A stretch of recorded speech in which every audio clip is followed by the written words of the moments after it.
क्या होगा अगर कॉस्मिक थोर और सुपरमैन प्राइम 1 मिलियन में फाइट होगी, तो कौन होगा इस फाइट का विनर? यही क्वेश्चन हमारे एक सब्सक्राइबर ने हमें कमेंट में पूछा था। तो आज की इस वीडियो में हम यही जानेंगे, जिसमें हम इनकी ओरिजिन, इनकी पावर्स और इनके फिट्स के ऊपर ही डिसाइड करेंगे कि इन दोनों में से कौन ज्यादा पावरफुल है। तो अगर आप इस वीडियो में सीरियस हो तो तभी इस वीडियो को एंड तक देखना, क्योंकि आज की इस वीडियो में हम एक एब्सोल्युटली विनर निकालने वाले हैं। सो जल्दी से अपने कुर्सी की पेटी बांध लो, क्योंकि मौसम बदलने वाला है। सो अगर पहले सुपरमैन प्राइम 1 मिलियन की बात करें तो 21 सेंचुरी में जब सुपरमैन के सारे रिलेटिव्स की डेथ हो जाती है, तो सुपरमैन अर्थ को छोड़कर यूनिवर्स में ट्रेवल करने लगता है। वो 10 लाख साल तक यूनिवर्स में ट्रेवल करने के बाद अर्थ पे वापस आ गया 853 सेंचुरी में। इतने साल यूनिवर्स में ट्रेवल करने के दौरान उसने 15,000 साल सन की कोर में भी बिताए, जिसकी वजह से उसकी पूरी बॉडी और उसकी पूरी कॉस्ट्यूम का कलर गोल्डन हो गया। अब हम सबको पता है कि सुपरमैन का मेन पावर सोर्स है सन, और जब सुपरमैन काफी ज्यादा हार्म हो जाता है तो वो कुछ सेकंड सन के सामने बिताता है, और लिटरली वो कुछ ही सेकंड में हील हो जाता है। मतलब लिटरली वो कुछ चंद सेकंड ही सन के सामने खड़ा रहा था। लेकिन यहाँ पर तो बात हो रही है सन के कोर की। मतलब लिटरली वो सन के कोर में 15,000 सालों तक रहा था। मतलब आप लोग ये आइडिया लगा सकते हैं कि भाई आप कितनी पावर होगी सुपरमैन प्राइम 1 मिलियन के पास।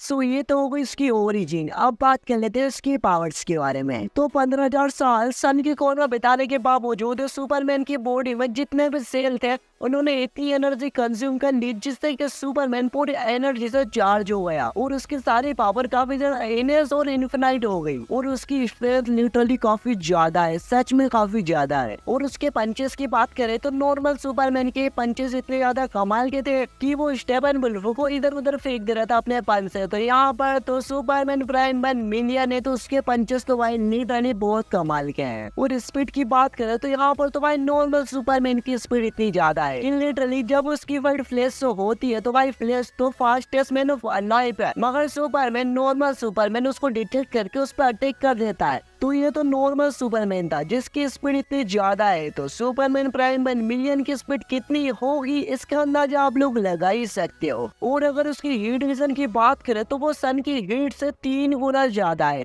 एक सेकंड, मैं आपको स्क्रीन पे नंबर बताता हूँ। सो ये पावर तो सुपरमैन के पास पहले से ही थी, मगर 15,000 साल सन के कोर में बिताने के बाद सुपरमैन के पास कुछ यूनिक एबिलिटीज और पावर्स भी है, वो भी इनहेंस लेवल पे। जैसे कि सुपरमैन प्राइम 1 मिलियन ने सोल स्वैप को ब्रेक किया हुआ है, जो कि डीसी कॉमिक में फिक्शनल और रियलिटी को डिसिप्लिन करता है। यूनिवर्स में इतने साल ट्रेवल करने के बावजूद सुपरमैन को कुछ और पावर्स भी मिली, जैसे कि अपने पावर को शेयर कर सकता है और रियलिटी को मैनिपुलेट कर सकता है। और इस भाई ने अपने लोगों को और अपने प्यार को लिटरली जिंदा कर दिया था। बट यहाँ पे ध्यान देना, उसने यकीनन नहीं किया था, बल्कि उसे फिफ्थ डायमेंशन बीइंग्स की हेल्प लेनी पड़ी थी। और उसके पास ग्रीन लैंटर्न की एक रिंग भी है, जो कि उसे और ज्यादा पावरफुल बना देती है। एंड ये एनर्जी अब्सॉर्ब कर सकता है, एनर्जी मैनिपुलेट कर सकता है, एंड ये एनर्जी ब्लास्ट कर सकता है। और इसके अलावा उसके पास इन्फिनाइट मैजिक है, और इससे बहुत पावरफुल हो जाता है। मगर इतने पावर्स रखने के बाद भी उसकी एक वीकनेस भी है, जो कि है मैजिक। क्योंकि जब उसकी फाइट 7 डेडली क्रिएचर के साथ हुई थी तो उसमें बहुत बीट हो जाता है,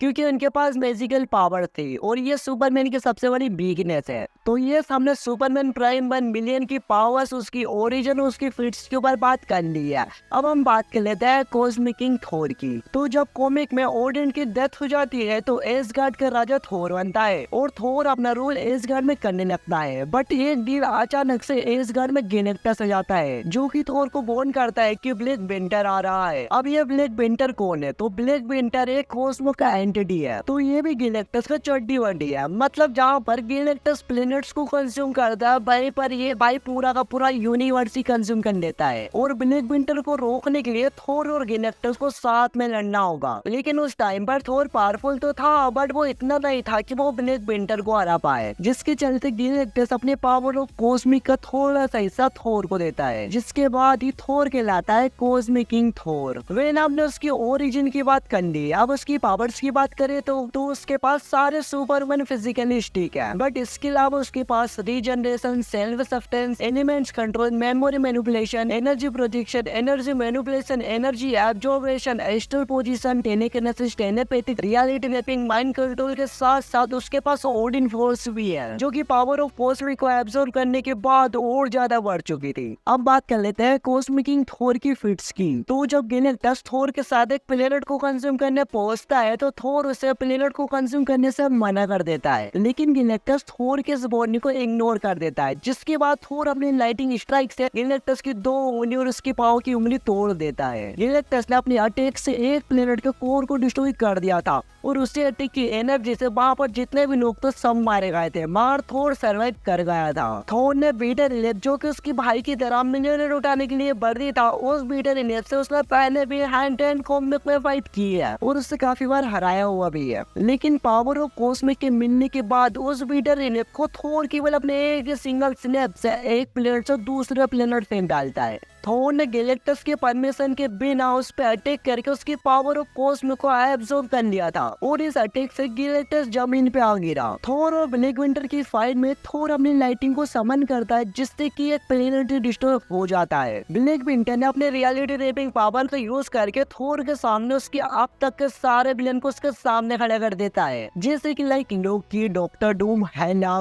गोर और मैंकोप। इतने सारे सुपर विलेंस अचानक से उसको सामने आ जाने से वो काफी ज्यादा स्ट्रगल कर रहा था, लेकिन फिर वो हिस्ट्री का सबसे डेंजरस लाइटिंग स्ट्राइक समन करता है, जिससे कि वो सारे सुपर विलेन एक ही अटैक में मर जाते हैं। थोर ने गैलेक्टस के ऊपर भी लाइटिंग स्ट्राइक करके उसके पावर को तो छीना, बट उसके आर्मर को भी ब्रेक कर दिया। अब थोर पावर ऑफ कॉस्मिक और खुद के पावर को एक साथ मिक्स करके ब्लैक विंटर पर लाइटिंग स्ट्राइक करता है, जिससे कि वो भी मर जाता है। सो ये हो गई कॉस्मिक किंग थोर और सुपरमैन प्राइम 1 मिलियन की पावर्स और उनके कुछ एबिलिटीज। अब देखते हैं क्या होगा अगर ये दोनों में कभी फाइट होगी तो इन दोनों में से कौन जीतेगा। तो देखो, मेरे को तो सुपरमैन प्राइम 1 मिलियन और कॉस्मिक किंग थोर की फिजिकल पावर्स एक जैसी ही लगती है। मतलब अगर ये दोनों फिजिकल बेस के मोड पर लड़ेंगे ना तो इन दोनों की भी स्टाई होगा, क्योंकि दोनों का फिजिकल एक ही जैसी है। बट अगर पावर वाइज देखे ना तो कॉस्मिक किंग थोर के पास उसका गॉड ब्लास्ट और उसकी एनर्जी एब्जॉर्ब करने वाली पावर उसकी सबसे कमाल की पावर है। इससे तो सुपरमैन प्राइम 1 मिलियन के पास भी उसकी एनर्जी एब्जॉर्ब करने वाली एबिलिटी है, प्लस उसके पास हीट विजन भी है। बट मुझे कॉस्मिक किंग थोर का गॉड ब्लास्ट ज्यादा यूजेबल और डेंजरस लगता है सुपरमैन के हीट विजन से, क्योंकि कॉस्मिक किंग थोर के गॉड ब्लास्ट से तो भाई गैलेक्टस जमीन पे आ गिरा था और उसके गॉड ब्लास्ट से उसके अब तक के सारे विलन को वो एक ही साथ मार डालता है। और मल्टीवर्सल बीइंग ब्लैक विंटर को एक ही गॉड ब्लास्ट के अटैक में मार डाला था, जो कि भाई मल्टीवर्स से भी ऊपर लेवल का कैरेक्टर था। और अगर सुपरमैन प्राइम 1 मिलियन अगर कॉस्मिक किंग थोर पे अपना हीट विजन भी यूज करता है ना तो वो कॉस्मिक किंग थोर को डैमेज कर पाएगा, बट वो उसे मार नहीं पाएगा। और सुपरमैन ने सोर्स वॉल को भी तोड़ा है, जो कि एक बहुत ही बड़ी बात है, और उसने अपने प्यार और अपने लोगों को भी जिंदा कर दिया था, बट ये उसने अकेले नहीं करा था। उसने 5th डायमेंशन बीइंग की मदद ली थी, है ना, वो ये सब अकेले नहीं कर सकता था। और अभी जो मैं आपको एबिलिटी बताने वाला हूँ ना, इससे क्लियर हो जाएगा कि इस फाइट का क्लियर कट विजेता कौन है। तो वो होगा कॉस्मिक किंग थोर, क्योंकि उसके पास मैजिकल पावर्स हो रखी है और अपना सुपरमैन प्राइम 1 मिलियन की वीकनेस ही मैजिक है। जब उसे 5 डिविनिटी क्रिएचर जैसे बीइंग अपने मैजिकल पावर से हरा सकते हैं, तो यहाँ पर तो कॉस्मिक किंग थोर है जिसके पास बार बार के मैजिकल पावर्स है, और अब तो उसके पास पावर ऑफ कॉस्मिक का भी हिस्सा है। मतलब समझ सकते हो कितने मैजिकल पावर्स है भाई के पास। और हो सकता है अगर ये फिजिकली मिलना रहे तो टाई हो, बट अगर ये मुकाबला पावर वाइज होगा ना तो भाई यहाँ पर कॉस्मिक किंग थोर ही जीतने वाला है। तो यार यहाँ पर कॉस्मिक किंग थोर के पास ज्यादा प्लस पॉइंट है, तो इसलिए हमारा क्लियर कट विजेता है cosmic king Thor. So I hope आपको ये वीडियो पसंद आई होगी। अगर आपको ये वीडियो पसंद आई है ना तो इस वीडियो को लाइक कर देना और चैनल को सब्सक्राइब कर देना। सो ये थी आज की वीडियो, मिलते हैं किसी नेक्स्ट वीडियो में। So thanks for watching, bye.